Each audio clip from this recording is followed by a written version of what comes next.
All right, I want to begin considering more complicated reactions than the ones we've been looking at.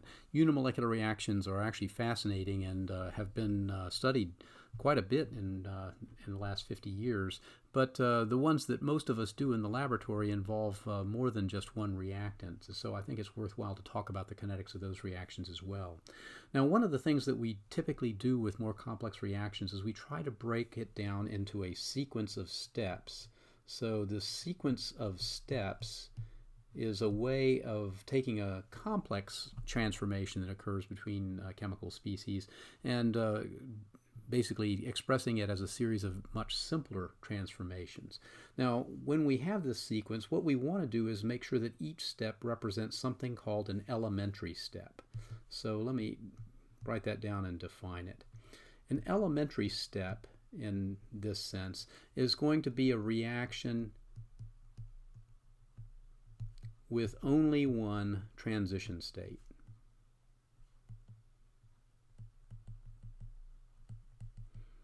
Okay, what do I mean by this? Well, we've seen earlier that we could draw a reaction coordinate versus an enthalpy here that might look something like this, where the difference between these two levels gives us the enthalpy change for the reaction, but it had to go over some sort of barrier, and the thing that's in this barrier is called a transition state.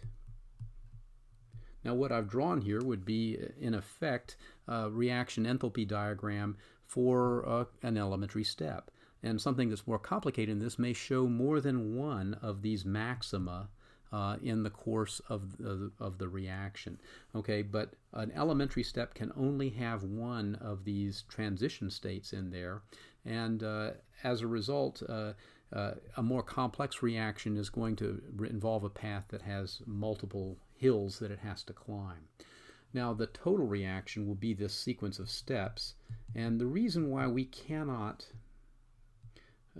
typically write down a rate law just from looking at a reaction is because we do not know in advance what sequence of steps made up that total reaction. That's something that oftentimes can be studied quite a bit. It can never be proven, but one can certainly come to various conclusions about what the likely mechanism or likely sequence of steps is. And I've already spoiled the alert that this total reaction, this total sequence, is something that we call a reaction mechanism. Now, we're not going to really talk about reaction mechanisms in this class. I wish we had the time to do it, but there's a fascinating connection between a reaction mechanism and a chemical rate law. But maybe that's good for a kinetics class that you can take after you've had this one. All right, so in general, we might have a complex reaction that would have two reactants combining together to make products. And in this case, these two reactants, I've written them as though they had different stoichiometric coefficients, but I'll tell you, a lot of the time those coefficients are typically 1 or at most 2. So what happens is when this is an elementary step, we can in fact write down a rate law. I've told you that we couldn't do it before, but when there's a single transition state, we can in fact write down the rate law that is equal to K times the concentration of A raised to its stoichiometric coefficient times the concentration of B raised to its stoichiometric coefficient. Now, before you get confused about this, I really want you to commit to memory. This is only true for elementary steps. It is not true for reactions in general, and if you don't know if a reaction is an elementary step, then you cannot make this assumption. But in the course of looking at reaction mechanisms and dissecting them into their various elementary steps, we often do make this reaction. Now, I will also tell you that elementary steps rarely have coefficients here and here that are bigger than 1. Termolecular reactions, say if one of these was 2 and the other one was 1, that would represent a termolecular elementary step. Those might happen, but they're extremely rare because, in effect, these elementary reactions are representative of collision events. And you can have two things collide it's fairly common, but 3 things colliding together at once is much less common, so much less likely to happen. Now, when we're tracking the kinetics of a reaction, The ideal is that we're going to track some quantity A, some reactant A, and look at its time dependence, T. All right, so when we're doing this, if we have a sequence of steps and A participates in more than one of those steps, that means there's several contributions made to this derivative of the concentration of A with respect to time. Now, when there's more than one reaction that involves A, that means we have to combine their results together. So this is going to lead us to a different sort of rate expression than the ones we've seen up until now. And in fact, if, for example, A was created in step 1, or I should say, if A is created in step 1 from another species B, it might have a creation rate that's proportional to that, and then if it's destroyed in step 2, it would have a destruction step that looked like that. All right, now I have jumped into this without really explaining what I mean, but what I'm trying to emphasize is that we can add these things together when A is created in one step and destroyed in another. The minus sign here is what represents the destruction of A in that second step. So oftentimes you'll see A as the concentration of A as one of the products next to that rate constant when it's being destroyed. When it's being created, usually it's something else that is present there because it's being created from something else. Now, rather than confuse you further, let's consider a special case so that you can see exactly how this works. I want you to consider a special pair of reactions, and this will almost seem nonsensical when I write it down, but let's suppose that we have A goes to B, and it has a rate constant of K1. Okay, easy enough. Now let's suppose there's another reaction where B goes to A, and we'll call that rate constant K minus 1. Okay, so you can see there's a relationship here. This is basically the reverse of the first reaction. Okay, I could have actually combined these together and written it like this. And now I think you can recognize more closely exactly what I'm talking about. This would be an equilibrium setup, and this is a reversible reaction. Okay, and it is an equilibrium between B and A, but it's only an equilibrium, it's only at equilibrium when the rate has gone to 0, as we have seen in earlier cases.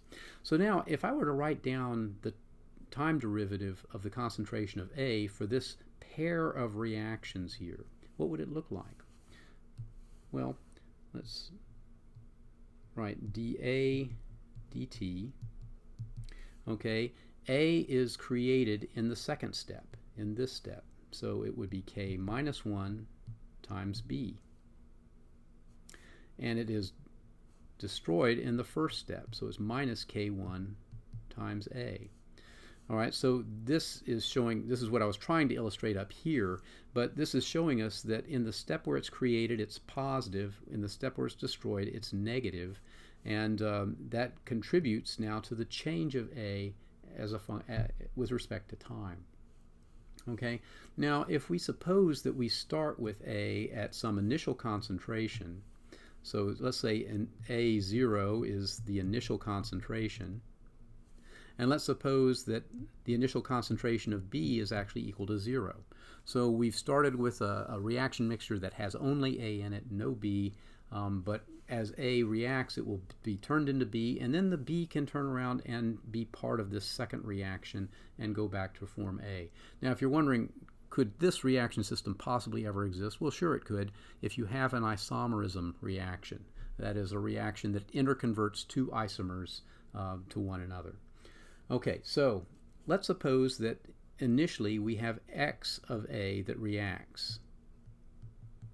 Okay, so the question is how much of B would be created? Well, this is like creating an ICE table, doing an equilibrium problem in general chemistry. If X of A is used up, then X of B is created by that happening. So that means that at some random time, A, the concentration of A, will be equal to its initial concentration minus the amount that reacted. And at some random time later, B would simply be equal to this concentration X. Okay, but if I take this first equation and I solve for x, okay, I would get x over here, x would go over here to the left-hand side, and a would be subtracted over here on the right-hand side. I could actually write x is equal to a0 minus a. Okay, so all I've done is solve this equation for x and plugged it in here. But look what I've done. B is equal to this expression in terms of the concentration of A at the same time. So now I can use this in my expression for this time derivative of A with respect to time. So I can write this as k minus 1 times a0 minus a, which I've just gotten from here, minus k minus 1 times a. Okay, but I got a here and I got a here, so let's combine those. So I'll have k minus 1 times the initial concentration of a minus k1 plus k minus 1 times the concentration of A at time t. Now this is a constant. All right, that's all determined at the beginning of the reaction. Okay, so the time dependence here is proportional to the concentration of A times this constant. All right, now I'm not going to go ahead and solve this. I'm simply going to appeal to your sense of mathematics, which I'm sure is highly developed at this point after this far in the course, to say that in fact from this we can infer that the time dependence of A is going to look something like this. It's going to be some constant plus another constant times b to the minus this collection of constants k1 plus k minus 1 times t. Well, this looks an awful lot like a first order integrated rate law, doesn't it? So what we can do is use this and analyze it in the way that we've analyzed some of the earlier things with the integrated rate law to determine what does k1 plus k minus 1 equal. Okay, so we can determine this experimentally. Now, I should probably qualify what I'm saying here by saying this is for a reaction that goes to equilibrium slowly. So, slow to equilibrium.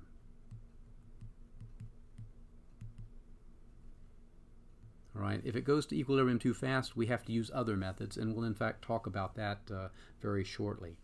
Okay, but this will be something that we can measure experimentally in a slow equilibrium setup. Okay, but this doesn't help us so much if we want to know what both K1 and K minus 1 are. So what do we do?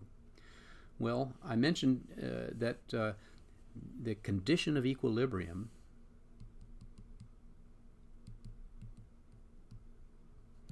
basically is that these rates don't change anymore. So dA dt is equal to 0.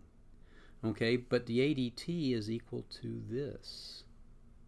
So in other words, this has to equal k minus 1 times b minus k1 times concentration of A. And we can rearrange this to basically show that when this is true, the ratio of B to A is just equal to the ratio of these two rate constants. But what is this condition? Well, it's the equilibrium condition, so this is the equilibrium concentration for both B and A. So in other words, this is simply the equilibrium constant.